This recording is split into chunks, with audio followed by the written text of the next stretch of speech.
Radio کارواں Florida کے سامعین اور ٹی وی کارواں کینیڈا کے ناظرین کو طارق نسیم کا اسلام پہنچے۔ السلام علیکم ورحمۃ اللہ وبرکاتہ۔ ناظرین و سامعین، آج کا ہمارا موضوع بیرون ملک غیر قانونی شادیوں کے بارے میں ہے، یعنی کانٹریکٹ میرجز یا پیپر میرجز۔ یہ بڑا نازک اور اہم مسئلہ ہے جس کو سن کر اور دیکھ کر ہمارے پاکستان اور انڈیا میں موجود جو ہمارے ناظرین و سامعین ہیں وہ کافی کچھ سیکھ سکیں گے۔ ہمارے اس موضوع کو سپارک کیا حال ہی میں انڈیا پنجاب، مشرقی پنجاب میں ایک نوجوان لو پریت سنگھ نے خودکشی کر لی۔ اس کی شادی یہاں پر موجود ایک لڑکی سے ہوئی جس کا اسٹوڈنٹ ویزا لگ چکا تھا، اور اس کا نام بینت کور ہے، اور یہ یہاں پر اونٹاریو میں مقیم۔ اس لڑکی اور خودکشی کرنے والے صاحب جو نوجوان ان کی شادی ہوئی، اور اس میں آنند کار جو سب مذہبی رسومات کے بعد ان دونوں کی شادی ہوئی۔ 10 دن وہ اکٹھے رہے، اور اس کے بعد لڑکی 2019 میں کینیڈا آ گئی۔ 2019 میں کینیڈا آنے کے بعد جبکہ قانون یہ ہے کہ وہ یہاں پہنچنے کے بعد جس وقت اس کو پی آر کارڈ یعنی پرماننٹ ریزیڈنس کارڈ مل جائے تو وہ اپنے اسپاؤس کو اسپانسر کر سکتی ہے۔ اس لڑکی نے یہ بات کہہ کر اسے اسپانسر نہیں کیا کہ پہلے میں ابھی پڑھ رہی ہوں اور میں اپنے جاب کی تلاش میں ہوں، لیکن بہرحال اس بات میں 2 سال گزر گئے، دونوں کی چیٹ ہوتی رہی۔ لڑکی آہستہ آہستہ اپنے اسپاؤس کے ساتھ روڈ ہوتی چلی گئی، جبکہ وہ تسی اور یعنی آپ کہہ کر بلاتا تھا، اور جبکہ لڑکی جو ہے وہ تو تکار کرتی تھی اور اسے تم کہہ کر بناتی تھی۔ اور یہ ساری چیٹ جو ہے وہ اس خودکشی کرنے والے لڑکے کے واٹس ایپ میں موجود تھی، جو اس وقت وہاں پولیس نے اس کا فورینزک معائنہ کروایا۔ اس سے معلوم یہ ہوا کہ جب اس کے بعد یہ دونوں پارٹیز کے درمیان کوئی معاہدہ ہوا تھا کہ لڑکی جس وقت کینیڈا جائے گی تو اس کے بعد وہ لڑکے کو اسپانسر کر کے یہاں بلوا لے گی، لیکن لڑکے نے جب اپنا کوئی مستقبل نہیں دیکھا اور اس کو اپنا مستقبل تاریک ہوتا ہوا نظر آیا تو اس نے مایوس ہو کر خودکشی کر لی۔ اب سوال یہ اٹھتا ہے کہ یہ اس قسم کی جو میرجز کانٹریکٹ میرجز ہو رہی ہیں، چاہے وہ بعد میں چلیں یا نہ چلیں، یا اگر پیپر میرجز ہو رہی ہیں، کانٹریکٹ میرجز ہو رہی ہیں، تو وہ اس کو ہمارے جو یہاں پر موجود ان کمیونٹیز کے لیڈرز ہیں وہ کیوں درگزر کر رہے ہیں؟ پنجابی میڈیا میں پنجابی میڈیا سے میری مراد مشرقی پنجاب کا جو یہاں پر لوکل میڈیا ہے، ان کے اخبارات ہیں، ان کے ریڈیو ہیں، ان کے ٹی وی ہے، ان کے اوپر جو بات چیت ہوئی اور جو ڈائلاگز ہوتے رہے، اس سے یہ پتہ چلا کہ یہ کانٹریکٹ میرجز کے اشتہارات یہاں کینیڈا میں بھی شائع ہوتے ہیں، اور انڈین پنجاب میں بھی اس کو باقاعدہ مشتہر کیا جاتا ہے، جس میں یہ کہا جاتا ہے کہ لڑکی نے آئلس پاس کر لیا اور وہ اب کینیڈا جا رہی ہے، اس کے لیے رشتے کی تلاش ہے، اور باقاعدہ اس میں اماؤنٹ جو ہے وہ ڈسکس کی جاتی ہے دونوں طرف سے کہ اگر لڑکی جا رہی ہے تو لڑکا اس کے جانے کے اور تمام ویزے وغیرہ کے اخراجات وہ لڑکا یا اس کے پیرنٹس برداشت کرتے ہیں، اور وہ لڑکی یہاں پر پہنچنے کے بعد اسے اسپانسر کر دیتی ہے۔ اب وہ چاہے شادی چلے یا نہ چلے، لیکن بہرحال وہ ایک سلسلہ یہاں پر کینیڈا میں آنے کے لیے اس کا دروازہ کھل جاتا ہے۔ اب سوال یہ ہے کہ انڈیا میں ایک یہ قانون موجود ہے کہ پیپر میرج اس طرح سے نہیں ہو سکتی، تو وہاں کے لوگ وہاں کی اتھارٹیز کو رپورٹ کیوں نہیں کرتے؟ یہ اخبارات سب لوگ پڑھتے ہیں،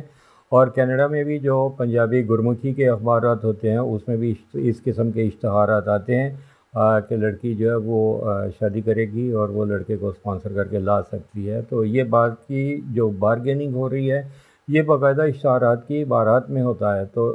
یہ یہاں کے لوگ مجھے نہیں معلوم کہ وہ اس کے بارے میں کیوں حکام کو رپورٹ نہیں کرتے کہ یہ جو جعلی یا جعل سازی کے ساتھ شادیاں ہو رہی ہیں جن کا اختتام جو ہے وہ یا تو طلاق پر ہوتا ہے یا پھر وہ کسی ایسے خوفناک حادثے پر منتج ہوتی ہیں جیسا کہ لو پریت سنگھ کے ساتھ ہوا۔ اس بارے میں موقوف یہی مشرقی پنجاب تک ہی بات نہیں رہتی۔ اب میں ذرا آتا ہوں پاکستان کی جانب کہ یہاں پر کے جو لوگ جس کی طلاق ہو چکی ہے، خواتین بھی اس میں شامل ہیں، مرد بھی شامل ہیں، وہ پیپر میرج کریں یا پیپر طلاق کریں، اس کے بارے میں یہ بتاتا چلوں کہ جس وقت آپ طلاق کے پیپر پر سائن کر دیتے ہیں تو وہ کوئی پیپر میرج یا پیپر طلاق نہیں رہ جاتی، وہ دراصل شریعت کے مطابق وہ باقاعدہ طلاق واقع ہو جاتی ہے۔ اور اس طلاق کے بعد چاہے مرد ہو یا وہ عورت ہو، وہ کسی کو شادی کرے دوسری، تو پھر اس کے ساتھ اس کا جو تعلق ہے وہ خالی پیپرز کے پاس نہیں ہوتا، پیپرز کے اوپر ہی نہیں ہوتا، بلکہ وہ حقیقی شادی ہی تصور کی جائے گی۔ جو لوگ یہ سمجھتے ہیں کہ پیپر طلاق کر کے اور اس کے بعد پیپر میرج کر لیں گے، وہ دراصل دوہرا نہ صرف شریعت کے ساتھ مذاق کرتے ہیں بلکہ قانون کو بھی کھلونا سمجھ کر اس کے ساتھ کھیلتے ہیں۔ پاکستانی فیملیز میں اکثر یہ بھی دیکھنے میں آیا ہے کہ مرد اور عورت، یہ پاکستانی فیملیز ہی کی بات نہیں کر رہا میں، کچھ دوسری کمیونٹیز بھی اس میں شامل ہیں، وہ یہ کرتے ہیں کہ طلاق کی اور اپنے یہ سمجھتے ہیں کہ یہ ہماری پیپر ڈائیورس ہے اور یہ اصلی نہیں ہے، اور اس کے بعد یہ گورنمنٹ سے جو سہولتیں ملتی ہیں تنہا خاتون کو، وہ اس سے لیتی ہے، سبسیڈائز ہاؤسنگ میں جاتی ہے، بعض اوقات وہ ویلفیئر سسٹم جو یہاں کا ہے اس کو ابیوز کرتے ہیں، اس کے اوپر چلے جاتے ہیں، اور ان کا خامند اور بیوی کا تعلق اسی طرح سے قائم رہتا ہے۔ خامند علیحدہ سے جا کر وہ ویلفیئر کلیم کر لیتا ہے کہ اب میرے پاس جاب نہیں ہے، اور اس طرح سے یہ دو ہاتھوں سے ہمارے قانون کو اس کو بیوقوف بنا کر الو سیدھا کرتے ہیں۔ اچھا، اب یہاں پر ہی بات ختم نہیں ہو جاتی۔ بعض خواتین نے جس طرح سے یہ پیپر طلاق کی ہوتی ہے، وہ اپنے شوہر کے ساتھ اس طرح سے سمجھوتا کر کے جاتی ہیں پاکستان کہ میں اب وہاں سے کسی کو سپانسر کر کے لے آؤں گی، اور وہ سپانسر کر کے لانا جو ہے وہ بھی ایک مذاق بن چکا ہے۔ اس کے بارے میں وہاں 70، 75، 80، 90 لاکھ تک کی جو آفر لگتی ہے کہ شادی کر کے کسی ایسے شخص کو لے آئیں کہ جو قانونی طور پر تو یہاں آ نہیں سکتا، اور ریفیوجی کلیم کے جو راستے بھی بند ہوتے چلے جا رہے ہیں، تو وہاں سے لوگ اتنا پیسہ خرچ کر کے کینیڈا آنے کے لیے یہ سب فراڈ میں ملوث ہو جاتے ہیں۔ اب سوال یہ پیدا ہوتا ہے کہ کمیونٹیز کو یہ جب معلوم ہوتا ہے تو پھر وہی بات آ جاتی ہے، ہم دہراتے ہیں کہ شریک جرم نہ ہوتے تو مخبری کرتے۔ اب ان لوگوں کی شکایت کوئی اس لیے پنگا نہیں لیتا کہ ہم اگر ان کی رپورٹ کریں گے تو خام خواہ میں بعد میں ہماری بھی انویسٹیگیشن ہوگی اور ہمیں کورٹ کچہری کے چکر لگانا پڑیں گے۔ اس طرح سے یہ ہوتا ہے کہ یہ قانون کی جو ہمارے سہولتیں ہیں ان کو ابیوز کیا جاتا ہے، اور یہ لوگ جو ہے وہ اس کا ناجائز فائدہ اٹھاتے ہیں۔ مجھے پاکستان میں ایک فیملی نے بتایا کہ جن کی بیٹی جو اس کی شادی ہونا تھی، اور انہوں نے یہ بتایا کہ امریکہ سے کوئی صاحب، وہ پختہ عمر کے تھے، 50s میں ہوں گے،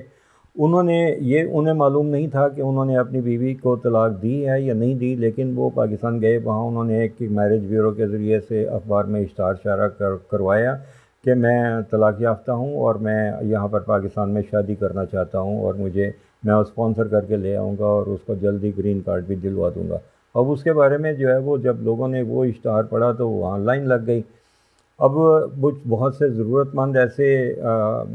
گھرانے ہوتے ہیں کہ جو یہ چاہتے ہیں کہ چلے ہماری بیٹی اگر یہاں اس کی شادی نہیں ہو پا رہی اور عمر اس کی ڈھل رہی ہے، وہ 30، 35 اور 40 سال کی عمر کو بھی پہنچ گئی اور بغیر شادی کیے ابھی وہ پاکستان میں بیٹھی ہوئی ہے، تو انہیں کوئی اعتراض نہیں کہ 55 سے 60 سال تک کے کسی مرد طلاق یافتہ کے ساتھ اس کی شادی ہو اور وہ امریکہ صدار جائے۔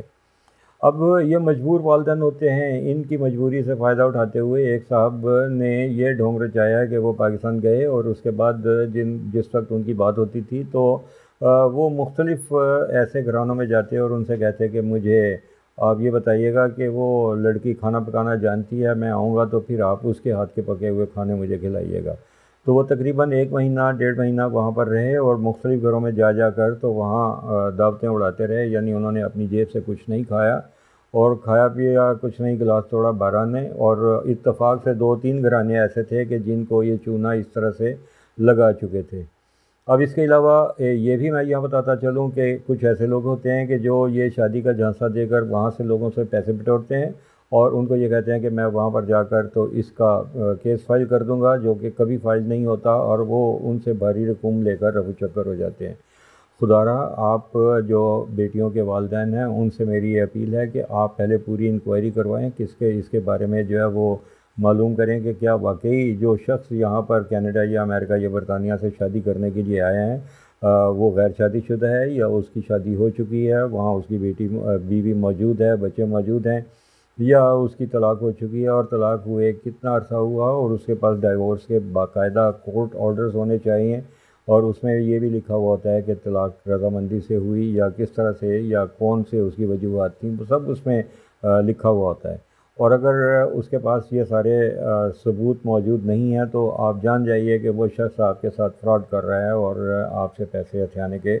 چکر میں ہے۔ اول تو جو شادی کرنا چاہتا ہے وہ کوئی کسی قسم کی ڈیمانڈ نہیں رکھتا، وہ پیسوں کے لیے بارے میں بات نہیں کرتا، وہ صرف اتنا چاہتا ہے کہ کسی شریف گھرانے کی اچھی نیک خاتون پاک باز عورت کے ساتھ اس کی شادی ہو جائے، جس کے بعد وہ اپنی زندگی کے دن اچھے طریقے سے گزار سکے۔ تو میری آپ سے یہی درخواست ہے کہ آپ جس وقت اس قسم کی شادی کا اشتہار دیکھیں تو اس کے بارے میں اچھی طرح سے تفصیل جانیں، باز پرس کریں، اور سوال کرنے میں کوئی حرج نہیں ہے۔ یہ کوئی طریقہ نہیں ہے کہ اگر آپ کے پاس کوئی وہ شادی کے ایک امیدوار کے طور پر آتا ہے تو آپ اس سے کوئی سوال نہ کریں اور منہ میں گھنگھنیاں ڈال کر بیٹھ جائیں۔ اگر آپ نے اپنی بیٹی کسی کے حوالے کرنی ہے تو آپ کو یہ اچھی طرح سے پتہ ہونا چاہیے کہ یہ آپ کا حق ہے کہ آپ اس شخص کے بارے میں انکوائری کروائیں یا اس کا وہاں سے پتہ لیں، پاسپورٹ کی کاپی لیں اور معلوم کروائیں، اس کے آس پاس دوستوں کے نمبر لیں اور یہ معلوم کروائیے کہ وہ اس کا سٹیٹس کیا ہے، کیا وہ واقعی وہاں پر طلاق یافتہ ہے یا وہ اس کی بیوی بچے وہاں بیٹھے ہوئے ہیں۔ تو میری آپ سے یہی گزارش ہے کہ یہ فراڈ میرجز کے چکر میں نہ آئیے گا۔ آپ کسی طرح سے بھی، چاہے وہ اسٹوڈنٹ ویزا کے اوپر کوئی انڈیا سے کوئی لڑکی آ رہی ہے یا لڑکا آ رہا ہے تو وہ ایک دوسرے کو جو ہے وہ پیسوں کے لالچ میں ایک دوسرے کے ساتھ وہ یہ کانٹریکٹ میرجز کرتے ہیں، اس سے اوائڈ کیجیے۔ پاکستان سے اگر کوئی صاحب گئے ہوئے ہیں یا کوئی خاتون گئی ہوئی ہیں تو آپ ان کے بارے میں انکوائری کروائیے کہ وہ کہاں رہتی ہیں، کیا کرتی ہیں، اور یا وہ مرد کیا کرتا ہے، کیا اس کے شغل ہیں، کیا وہ شراب نوشی تو نہیں کرتا، یا وہ اس کا پورا پتہ ہونا چاہیے۔ بلکہ بہتر یہ ہوتا ہے کہ یہاں کینیڈا یا امریکہ کے کسی رجسٹرڈ میرج بیورو کے ذریعے سے آپ اس کا عطا پتہ کروا لیں۔ یہ بڑا ایک ذمہ داری کا کام ہے کہ جو یہاں پر جو میرج بیوروز ہیں وہ خود انکوائری کروا کر تو آپ کو بتا سکتے ہیں، اور اگر کوئی اس قسم کے شک و شبہ والی بات ہو تو وہ آپ کو ہی بتا دیں گے کہ یہ شادی نہیں ہو سکتی اور یہ رشتہ نبھنے والا نہیں ہے۔ آج تک کے لیے اتنا ہی۔ امید ہے کہ آپ کو اس بات چیت سے کچھ تھوڑا سیکھنے کو ملے گا، اور آپ کو اگر اس کے بارے میں کوئی کنسرن ہو تو آپ ہمارے اس ویڈیو کے کومنٹ سیکشن میں جا کر اپنے کمنٹس لکھ لیے، اور کوئی سوال ہے تو وہ بھی پوچھیے، ہم اس کا انشاءاللہ تعالیٰ جواب دیں گے۔ اور ہمارے اس یوٹیوب چینل کو آپ سبسکرائب کر لیں، اور اگر بیل بٹن جو آئیکن ہے اس کو دبا دیں تو ہماری ہر آنے والی ویڈیو آپ کو تواتر کے ساتھ ملتی رہے گی۔ پسندیدگی کا بہت شکریہ۔ آپ لوگوں کے جتنے پیغامات پسندیدگی کے بارے میں آئے ہم آپ کا بہت زیادہ شکریہ ادا کرتے ہیں، ممنون ہیں، اور امید ہے کہ ہمارا آپ کا یہ تعلق اسی طرح سے چلتا رہے گا۔ یار زندہ صحبت باقی۔ ہماری آئندہ ملاقات کسی دوسرے ویڈیو میں ہوگی۔ آج تک کے لیے اتنا ہی۔ طارق نسیم کو اجازت دیجیے۔ ہمارا آپ کا اللہ حافظ۔ پاکستان زندہ باد۔